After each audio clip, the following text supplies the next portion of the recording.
Yeah, I'm going to now come to you, Matthew, because it seems to me that this is very much designed to put out some really good news, to lift the mood of the nation when Boris Johnson's back's against the ropes. But do you think actually that the public are ready for this? Because when we've seen polling done in the past, there seems to be a suggestion that a lot of members of the general public actually want restrictions to stay in place. Has this been a savvy move by the Prime Minister, do you think?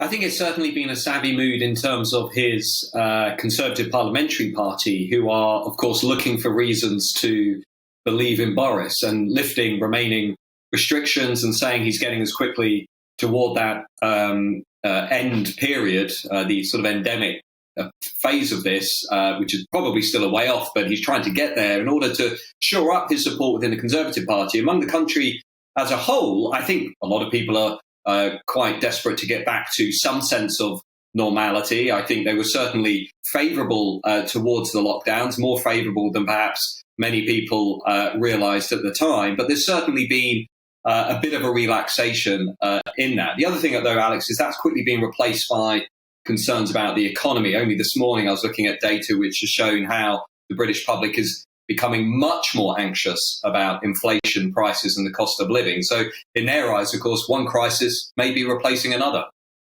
Yeah, and the difficulty that I suppose the Prime Minister faces is the optics on this are always very difficult to manage. I mean, we're going to be talking later about big energy and some of the profits being registered by companies such as BP and Shell.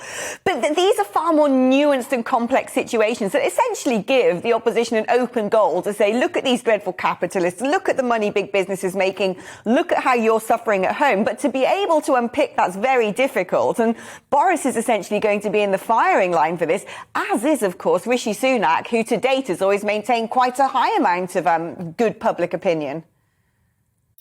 Well, Rishi Sunak's leadership ratings are now at the lowest level ever recorded. Yesterday, he's on a leadership rating of +8 compared to Keir Starmer on -1, Boris Johnson on -26. So he's still relatively popular, but the levels of support overall are actually very low. The problem for the Conservatives, Alex, you hit the nail on the head, is that they're really losing the historic ownership of key issues like tax, inflation, management of the economy.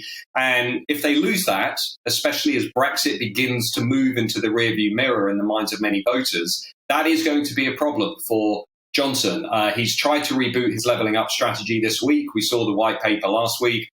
He's tried to reboot number 10, as you just mentioned. The reshuffle perhaps hasn't cut through in a major way. And that's going to really raise this awkward question of, well, what are the Conservatives going to be talking about as we go through the rest of 2022 in order to keep this unique coalition together that they've got?